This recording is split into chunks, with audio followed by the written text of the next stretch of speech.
আসসালামু আলাইকুম স্যার, আপনি কেমন আছেন? বাসার সবাই ভালো আছে?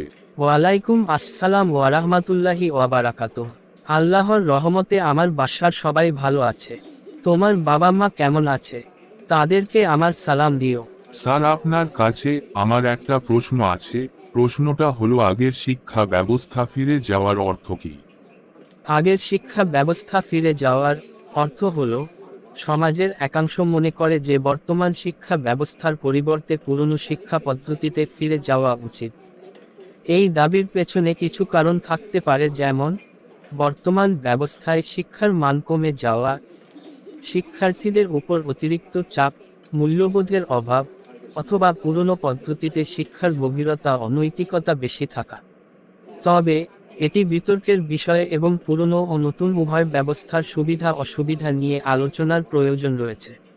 ধন্যবাদ স্যার আপনাকে সঠিক উপদেশ দেওয়ার জন্য। আপনার থেকে আমি অনেক কিছু শিখলাম।